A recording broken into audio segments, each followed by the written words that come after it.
Welcome to Toffs Toolers, a criminal Victorian adventure, your weekly podcast delving into the cruel, the unusual, the mad, the sad, and the fads of Victorian England. Your guides for this wander into our strange, solemn, somewhat sordid, and yet funnily familiar past are myself, Alex Hudson, a little urchin boy done good, Mr. Hugh, who spends his free time serenading travellers with maritime songs from the era. Say hello, Mr. Hugh. Hello, Mr. Hugh. And Alex Sweetman, who sounds like he's from a Victorian novel and will introduce himself whether I want him to or not. Of course I will. Hello, everyone. We also have a random northern rat catcher, Sean, and Duncan, our resident capitalist, who composes any scripted portions. This week, we look at garotting, a nasty business perpetuated by roaming groups of proper wrong-uns. Or probably thuggies. Or worse, the French. Let's set the scene. Imagine, if you will, a young maiden showing an ample amount of ankle that can only scandalise her family, approaching one of our finest able seamen, Philip Mallon. She is Catherine Burns. Not only is she alluring, She's a proper bit of raspberry, ain't she? but she's also a lookout. No modern shunters here. Game on. Here, she's acting as the front stall, while her accomplice, Timothy Donovan, approaches this fine young salt from behind, reaches out his arms and puts the hug on, squeezing the neck of this unfortunate sailor to such a degree that he's rendered incapacitated and unable to react. He's called the Nasty Man, and his embrace, while warm, is liable to leave poor Philip poorer still, and badly bruised to boot. This pair of vicious criminals made off with all of his belongings, a little less than 2 shillings. Oh yes, garotting is a terrible crime, and all who lay hands on another's neck to make off with their tin deserve swift, harsh punishment. Bring back the lash to a public square near you. That's what I say. But we're getting ahead of ourselves here. We're here to tell you all about this heinous crime. To revel in the justice that was reaped on these frankly barbarous ne'er-do-wells. And to explain exactly how to accessorize to rebuke their advances. And to find out how French it really was. And take a look at how the papers responded. So, without any further ado, let's get garotting. Right, so gentlemen, thank you for attending. I do appreciate you coming here today to make sure that we can partake our knowledge and share it with the audience. However, I have to insist on some rules. The first of which is there should be no Van Dyking. Oh, but... Oh, blimey. Exactly. No, just stop. Come on, Governor. Roll No, that's enough. down No. the barrel.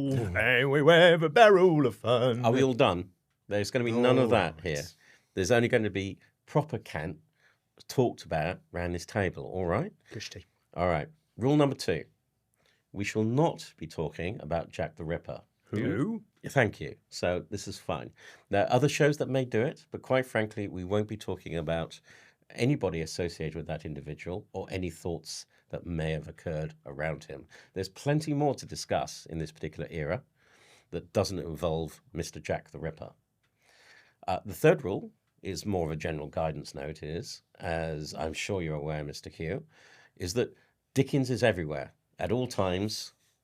He is a multi-dimensional, time-travelling freak of nature that appears to be involved with everybody's lives during the Victorian era. And I know specifically, Mr. Hugh, you will address this during your segment, What the Dickens. This shall be proven in the next several episodes. I thank you so much. And with that, we'll continue. Welcome to the show. Now that we've got our introductions out of the way, let's talk about garotting. First of all, what is this crime? So garotting was... Well, that's an easy one, isn't it? Okay, go on, Sean. That's when you sneak up behind someone with the old piano wire and Or cheese wire. not cheese wire, Yeah. of course, yeah. It's strangling someone from behind with an implement, surely. Done. Oh, close. It's not a cheese wire. I mean, garrotte now is what that actually means, but garotting back then just meant anything. As far as I know, it originated in Merseyside. It was a Liverpudlian term, and garotting was actually used as a general thing. When they said put the hug on, that was another sort of Merseyside piece of slang to actually sort of when you actually grab somebody. So in general terms, it just means a mugging, really. But this was such a ridiculously sensitive area during the middle of the century, 19th century, there were two mass panics about the whole thing. One in 1850 and one in 1860. 1861 was the bigger one, fueled by a huge amount of fear of violent crime, especially in the streets of London.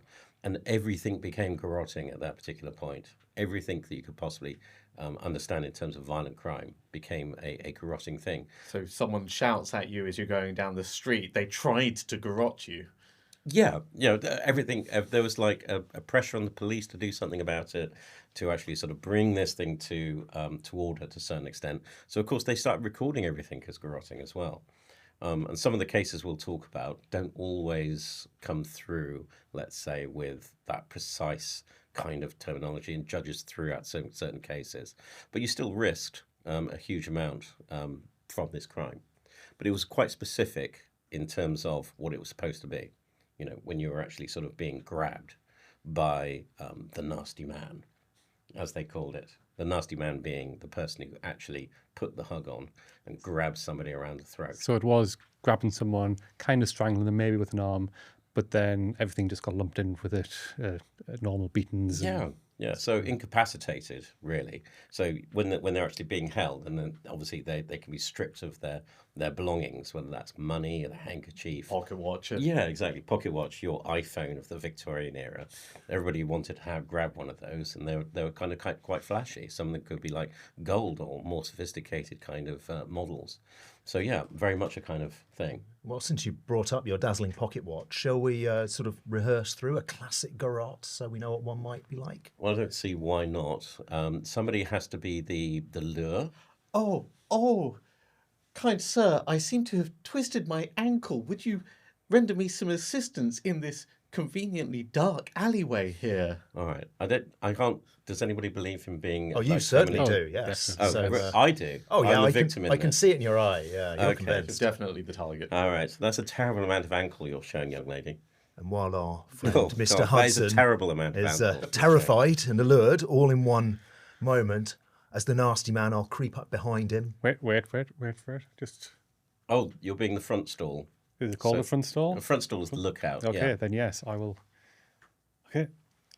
With the nod from my good accomplice here, slip my arm round his neck and put the hug on. Oh, I've been assailed. I'm being choked now. Now, while the nasty man has you incapacitated, Yeah. I'll rifle through your pockets and see if you have anything we'll be able to sell. Oh, yeah. This has been a quite dastardly turn of events for me, obviously. And before you know it, we'll sneak off into the shadows, ne'er to be seen again, until the next victim. Oh, and leaving me behind, obviously, choking and unable to respire properly. There we are. I'll drop him to the ground and off we run. Such is the trade of the professional garotter. And if I'm lucky, I might be able to find a bobby. But you're already into the night by then. So would the victim usually be left alive? Yeah, I mean, this wasn't a murder. This was a mugging. So, yeah, anybody who actually sort of involved in those particular crimes just wanted to make off with the goods, as it were. So that's essentially it. But that thing, that small sort of event, this whole thing, perpetuated into actual legislation. So in 1860s, once the second wave of mass panic around garrotting happened, then you had legislation coming in. It was called the Garotting Act, and it came in 1863. It was also obviously way too late after the whole thing had actually died down, triggered by an attack on an MP, James Pilkington. Oh, of course. This is why people start talking about these things, isn't it? Because if it's happening to your common folk, to your toolers, no one really cares. But if it happens to someone of high renown, it could happen to anyone. All of a sudden, all the gentlemen are thinking, well, I might get garrotted as I'm walking down the street. What if I'm visiting a house which is definitely not a house of ill repute, and someone decides they want my pocket watch? Exactly. And you take precautions. So there was a whole range of ridiculous devices designed to actually help you to it. When the police were introduced, this threat of being sort of grabbed around the throat was such they actually had stiffened collars. These were inserted to with prevent leather to garrotting. prevent somebody grabbing you around the throat and incapacitating you. So that was actually a real thing. But they got more and more ridiculous, so much so Punch actually started satirizing these ridiculous things like collars with huge spikes coming out of them. They must have weighed about like half a kilogram around your neck if you've got that much metal. Yeah. Also a bit obvious, if you're sort of putting on your anti-garroting device, you're not going to the best part of London, are you? I'm just out for an evening walk, my dear. Allow me to just put my anti-garroting collar on. And then you're off, basically, at that particular point. To be fair, down the pub. if someone sees you with an anti-grotting collar like that, they'll probably just pick an easier mark. Well, you think, yeah. But they had all these different devices. They were like secreted knives, guns, weapons, all designed to actually stem, this supposed sort of rise in violence. And this was a response in some ways to what was actually the liberalizing of a lot of this kind of crime. So you had ticket of leave, which was the earliest form of probation system out, and of course the end of transporting. So in about the sort of 1840s, 1850s, transporting, which obviously wasn't just a nice ride into the country, it was actually being sent to Australia to do work at a penal colony. For how long? Yes. Well, they didn't exactly give you a return ticket, let's say. Once you served your time, you were allowed to come back. But who was actually going to come back from that? You weren't given a return ticket. So after 15 years, you may find yourself in Australia, just not in chains. And you may not have a job at that point because while you've been doing like servitude, penal work, it's not necessarily employment afterwards. So you'd just be like, government, the state doesn't want anything to do with you, and there you are in Australia. And it's a bit warmer than England, sure. Oh, and the Australians decided they didn't want any more criminals after a point. So we've got enough now. We don't want any more. So the transporting sort of like fizzled out a little bit, and ticket of leave was designed to as a kind of parole system. So the Victorians genuinely believed you could change somebody, you could make them better, you could improve their lives. Once they'd done their time in jail, then they'd be sent out. And we'll talk about jails on other shows and workhouses and things, but prison time in Victorian times wasn't exactly pleasant. But they thought by going through that process, they'll be a better person. So they could let them out a bit early. This is called ticket of leave, and that's to help with overcrowding and all these kinds of things. However, it wasn't popular. So as soon as you had the Garotting Panic come around, people were demanding. Obviously, it's the people that would have been sent away. Why are they still on the streets? Exactly. And bringing back corporal punishment. Corporal punishment was eliminated as well over this time. So they said, bring back the lash, the cat o' nine tails. Oh, which was pretty brutal. It's a horrible thing. For those that don't know, it's a whip that rather than having a single end, it's got 9 barbs on the end. So for every strike of it, you would end up with up to 9 deep gashes across your back or legs or wherever they decide they're going to strike you. That's a very specific piece of knowledge you're aware of there, Alex. Let's not ask any more questions on that area. So but you're right. It was used on ships. So cat o' nine tails is famously being used as a disciplinary thing on ships, but it was like, we'll try it out on the general public. Isn't that where the phrase "not enough room to swing a cat" comes from? Yeah, exactly. Yeah. It wasn't an actual cat sort of meowing its way around. It was the cat o' nine tails they were talking about. So you didn't have enough room to swing a cat. It's like, I can't whip my people here and go outside in the fresh air and whip them. We got plenty of room. So you had all those kinds of things going on. And the reaction was, or the belief was, that the punishment was too lenient. So what were you going to do about all these different things? And you had to reintroduce corporal punishment. You had to reintroduce transporting. You had to reintroduce longer sentences. Reintroducing transporting? It didn't happen. Gold in Australia was that was the other to thing. be a thing. Yeah, it said, please transport me. Please transport me. Please send me. It's not much of a deterrent if, we're going to send you away, but at the end of it, you might end up quite rich. Yeah. I mean, I don't think they'd have much access to the gold itself. It's true. But, they all go there to make their fortunes. So that, in a sense, is garrotting. So what I'd like to do, gentlemen, is take a quick break. And when we come back, we will, of course, be discovering what the Dickens is happening from yourself, Mr. Hugh. Any clues on who the Dickens is going to be this week? Our Dickens today is another famous author, certainly one you wouldn't want to invite over to your house. Okay, that sounds slightly intriguing. And of course, we found out our resident northerner has another job. So, dare I ask what you're actually going to be telling us about this week? This week I'm a rat catcher. Oh, Oh, okay. appropriate. All right. With, I hope nobody's squeamish, we were talking about rat catchers and unwanted guests after this quick word. We'll be right back. Jeffords, Yes, sir. this Saturday's soiree cannot be a flop. Like heavens above, Jeffords. I'm not the Marquis of Bute. A pineapple. I could no more afford the Empire of Brazil itself than a pineapple. If you must presume to think, you must first be capable of it. If you are an upwardly mobile man of good standing, then this scene will strike a chord, but no longer. There's no need to buy a pineapple to impress Lord and Lady Arden. Now you can rent them by the half day and enjoy being the envy of the Knightsbridge crowd. Perhaps a pineapple isn't to your taste. We can also source and provide persimmons, mangoes, jackfruit and medlars. If it's been seen in London, we can get it for you. Find Fingers Finnegan's finest fruits in Covent Garden. Finnegan's, elevating your events. And welcome back. We're back in the studio.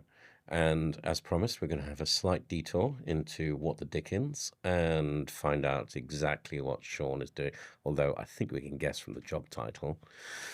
It is mentioned, though, as we sort of go into what the Dickens, this is purely to emphasize how ubiquitous Mr. Dickens was over all time, space, Just so. dimensions, as we've discussed previously.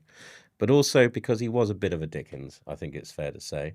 He treated his wife absolutely abominably, including trying to cast her off to an asylum at one particular point, and then shacking up with a younger lady who he had an affair with for years, I think it was. Oh dear. Yeah. So he has some less than admirable qualities. We obviously know him for his literature. So it is in honour of that we have Dickens of the Week. So, Mr. Hugh, who have we got this week as Dickens of the Week? Our Dickens of the Week is Hans Christian Andersen, the Danish author whose connection to Dickens is as intimate as it is unfortunate.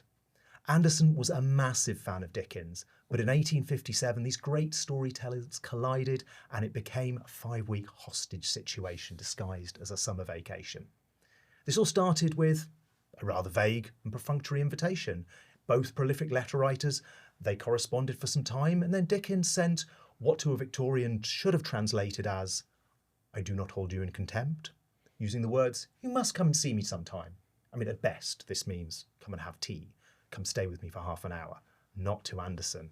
Andersen promptly packed his trunks, showed up at Dickens's country home, announced his intention to move in for a week or two.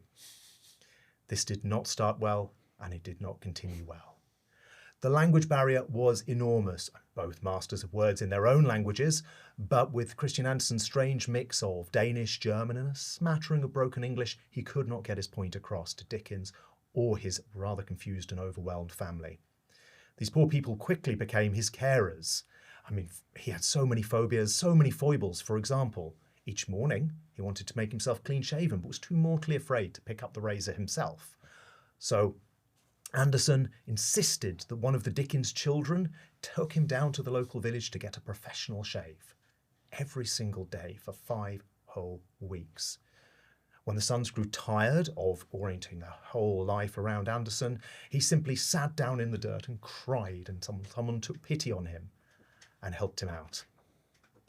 This kind of behaviour escalated and escalated. When Andersen once received a negative review of his latest book, To Be or Not to Be, instead of processing this quietly to himself, he threw himself face down on the Dickens' front lawn and sobbed hysterically, refusing to come up until Dickens himself lured him back into comfort. 5 long weeks later, they finally said goodbye.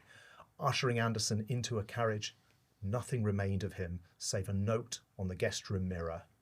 Hans Andersen slept in this room for 5 weeks, which seems to the family ages.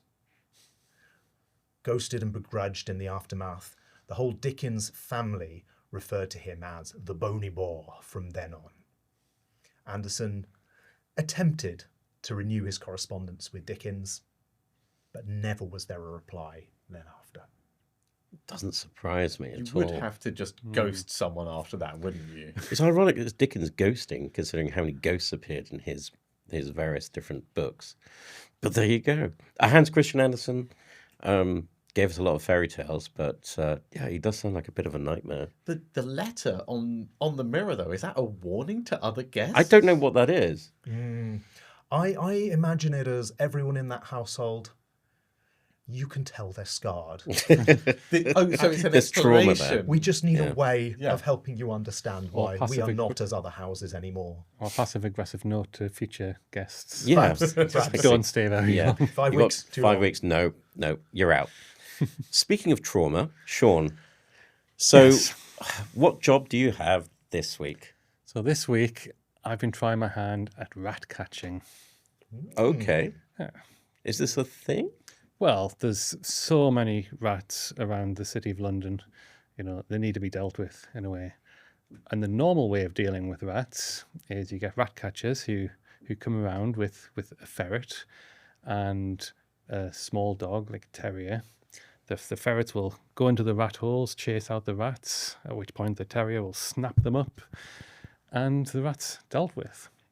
Well, that sounds pretty straightforward. It does. I don't have a terrier or a rat or a ferret, so I turned to, I think one of my idols, a man called Jack Black. Oh, the actor who performed in No, the rat catcher. The Rat Catcher, Jack Black.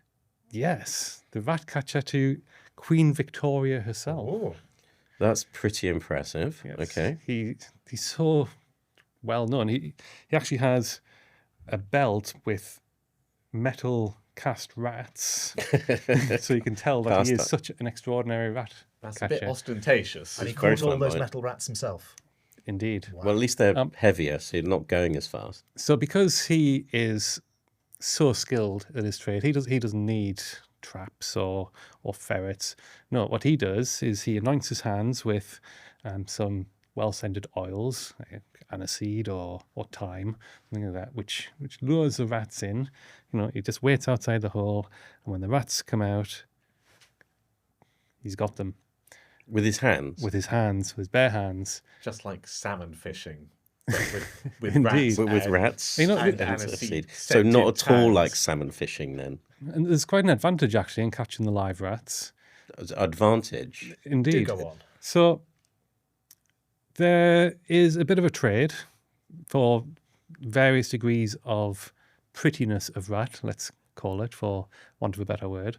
The standard grey street rats, you can sell those to bars and such where they'll have bets on how many rats a terrier can snap up within a minute. Oh, So Gambling. yeah, It's gambling not a great establishments. retirement plan for the rats. It's not.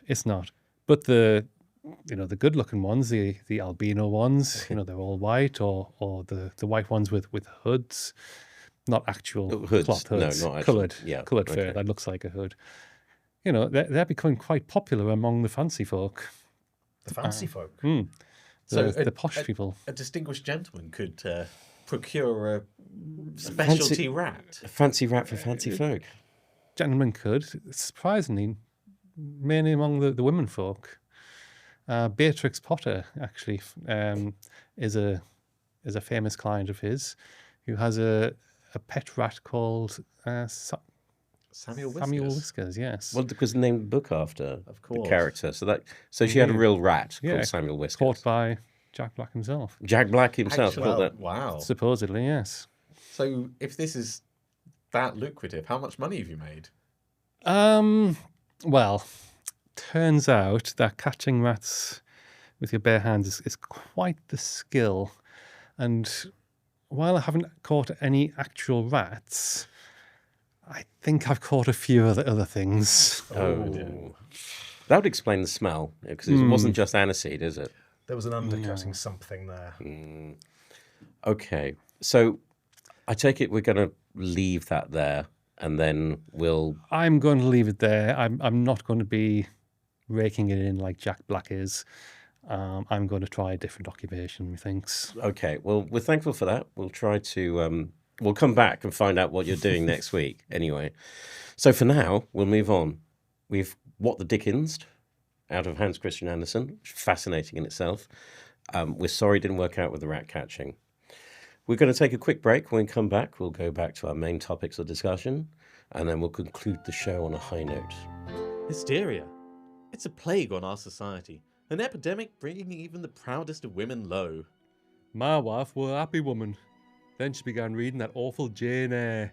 Before I knew it, she were leaving the house untidy, swooning at the slightest provocation, and demonstrating hitherto unseen passions. How awful! But what's the cause? And what can be done about it? No, it's not the Bronte sisters. Your wife suffers from hysteria, a malady intrinsically linked to the womb. There is no cure, but through the wonders of modern science, we can alleviate her symptoms, the poor unfortunate wretch. Dr. Pettimore's patented pelvic electromechanical massager stimulates blood flow through and around the womb, which will lessen fatigue, exercise undue passions, and straighten her befuddled mind. Our well-trained staff will induce a hysterical paroxysm, completely ridding her of all female hysteria in just 3 sessions. Even after just one massage session, my wife looked much calmer. The kitchen was still not swept sufficiently, but the swooning had much reduced. After a full course of vibrational treatment, her passions are in check. She even insisted on returning regularly to prevent recurrence of her dreadful condition. Thank you, Dr. Pettimore. Bring your wife to Dr. Pettimore's Hysteria Clinic on Harley Street today. And welcome back to the show. Fantastic to be here. And yes, gentlemen, we'll discuss whatever it is you're doing next week. You know, I'm sure it'll be fascinating, and I can't wait to find out what the Dickens is being a Dickens in the episode. But we have to go back to garrotting before we finish. So what I thought we'd discuss is just a few cases, like actual people who are impacted by these things, if that's okay with you, gentlemen. Yep. Right. So I did want to mention James Pilkington simply because his attack was the one that triggered this whole moral panic in the 1860s. Now, he was assaulted at 11 a.m., so broad daylight. He was the MP. He was the MP, yeah. He's quite senior in his own right, but it was in broad daylight, middle of summer, in July, 17th of July, and it was 1862 the actual attack occurred. Now, he was set upon in fairly classic style, so that all the things we discussed, front stall, the nasty man, all the rest of it, and they made off with his pocket watch, and I think some money as well.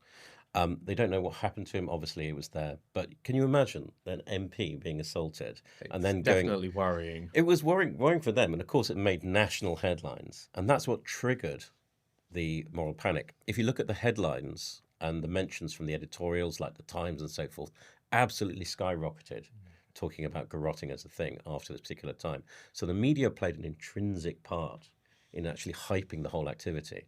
It wasn't helped by the fact that shortly after Pilkington was assaulted, you also had Edward Hawkins, who was your classic vulnerable victim, 80-year-old antiquarian and blameless life, you know.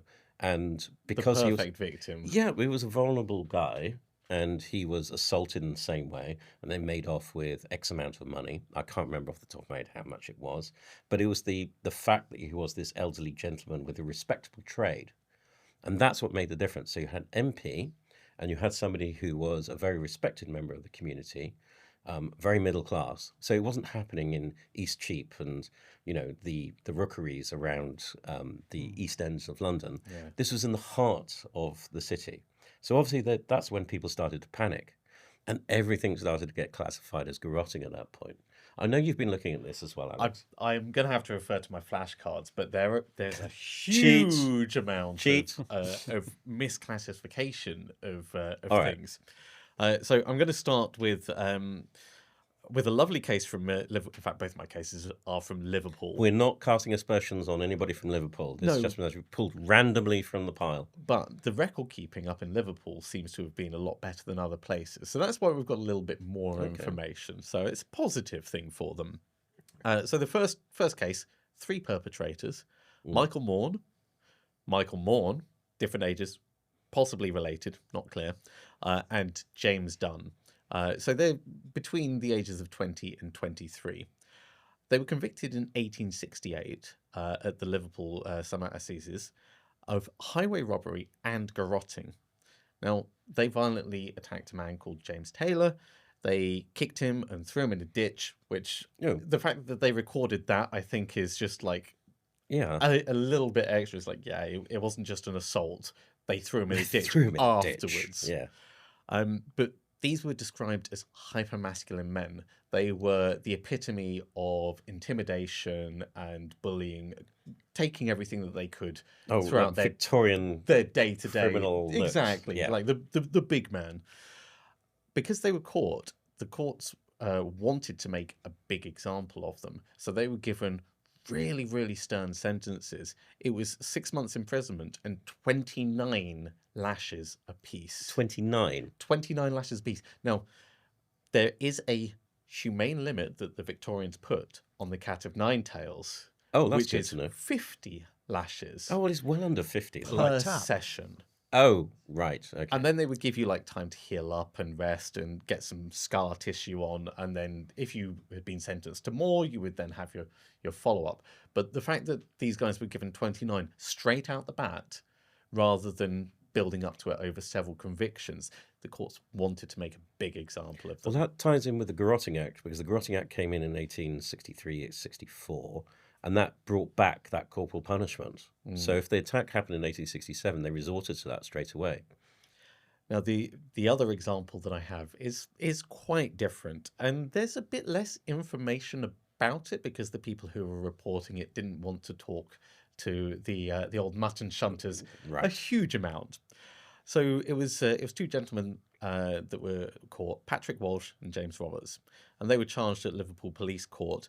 They were originally described as persons of questionable character, Understandable. and they were charged with garrotting John Lafferty, who was a packer, and John Bogue, a salt dealer aged somewhere between 60 and 80. How how could it be aged somewhere between 60 and 80? How could they not know? Well, they didn't stick around to provide a full report. It was at a house of disrepute, a disreputable house.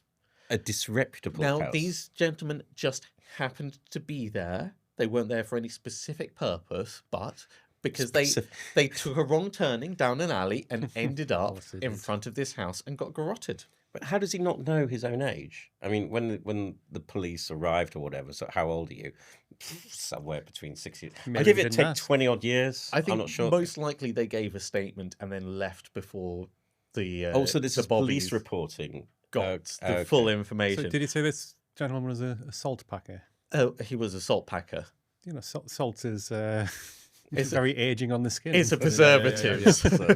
So he could have been younger. You never know. 40, but he's had a hard so life. It's hard, like rubbing salt into his skin. This was in Albion Street, and as much as they were charged with garrotting, the actual crime was striking with the hands. Now, whether that's like closed fist punching or karate chopping or Or a bit something of a slap. like that, it doesn't sound much like the. No.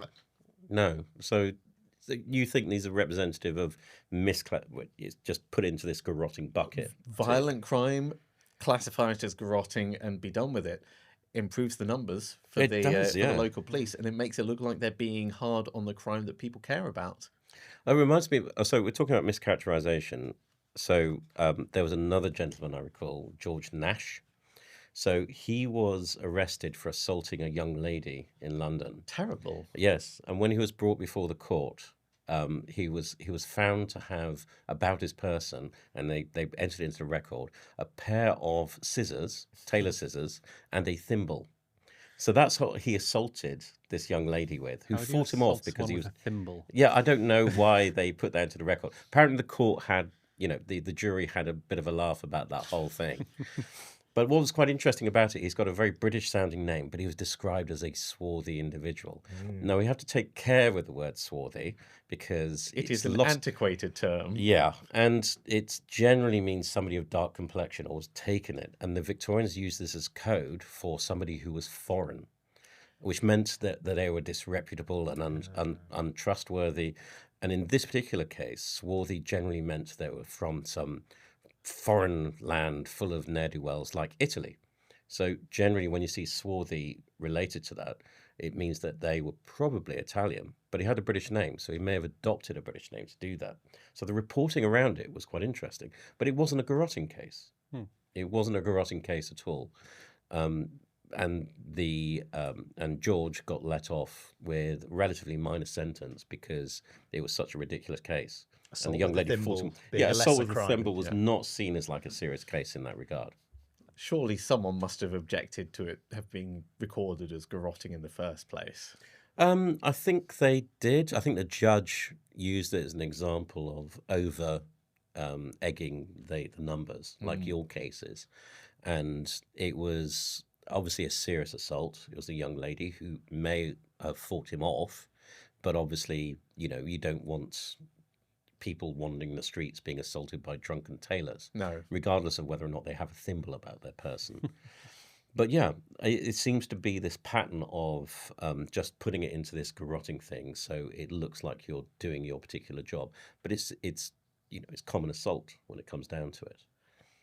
Talking about the foreign nature of it and the fact that he was described as swarthy looking, the papers did lean into the fact that it was considered an imported crime. Garrotting, yeah. It's not very British to walk up behind someone and grab them where they can't see you and have a chance to defend themselves. And yet there was an epidemic of it. So yeah, there was this like weird sort of standoff by saying garrotting was definitely sort of something which happened, but there was also something foreign about it. Yes. It imported into this country somehow. But when it comes down to it, it's just another mugging. It's quite an efficient way of mugging somebody. So there was nothing particularly foreign about it. No, it was fuels that xenophobia. Yeah, and there was very much sort of leaning into that idea that it's not something that British people do, when in fact, while simultaneously trying to say there's an epidemic of it. It's very bizarre kind of behaviours. So have you gentlemen found any other cases that ring along those kinds of lines? Well, first, not quite a case. I think you've been dipping into the press, dipping into court records, and I dipped into a little bit of the parliamentary records, the debates we have there. And the first place I found garrotting wasn't so much to do with this crime on the streets of Britain, on the streets of London, but what was happening on the continent, which was actually looked at with quite a high regard on the continent. Garrotting? Yes, they had that cheese wire garrotting, but in the judicial system. So their capital crime would be dealt with in an efficient, humane way rather than our barbarous hanging. And I think this is kind of where the word and the sort of almost the branding of the crime came from. But it's just so detached from the actual crime. It's an utterly parallel thing. You said humane. It's all relative. Yeah, it's not. Yeah, It's almost, it was unquestioned that the person should be killed. It's just, well, we hang them. That's the way of and doing it. Isn't hanging it rather backwards? Can't we do something? Isn't it just a difference of the thickness of the wire?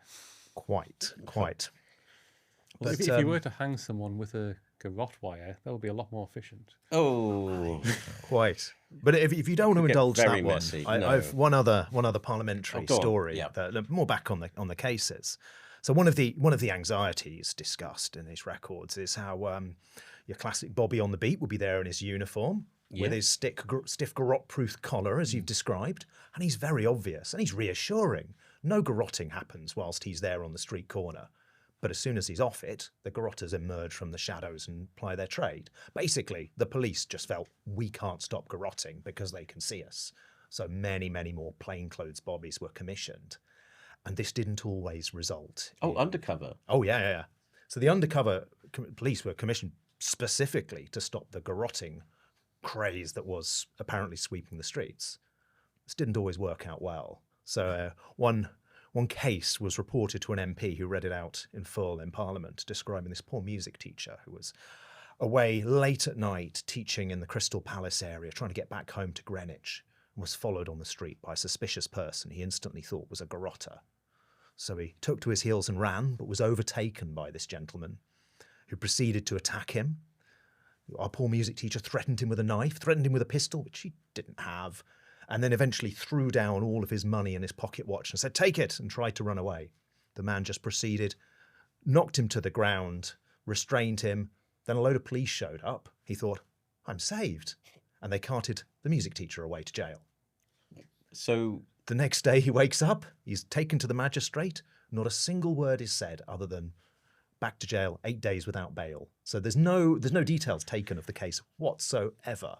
8 days later, he's released and finds out the original Garotte was an undercover policeman. That has looking to be for- an inside job. yeah, you think so? Trying to boost their numbers again. Quite so. But just as you were saying, there was no cheese wire, there was no strangling. It was a mugging, plain and simple. by a police officer chasing somebody he thought was a garrotter, and then Oh, I don't think the music teacher was at all. He was running away from the police, which they each thought the other was a perhaps, garrotter. Yes. perhaps. But a man with an umbrella and some music, it's not necessarily. I mean, if they're going to arrest someone with a thimble, then an umbrella is significantly more dangerous. It's an escalation. Yeah. I think we will come back to looking at the bobbies, the peelers in another episode. And their sort of incredible history from the formation and the ideas, but there's a whole other sort of set of stories there that we can get into. But I think on that particular story, we'll end today.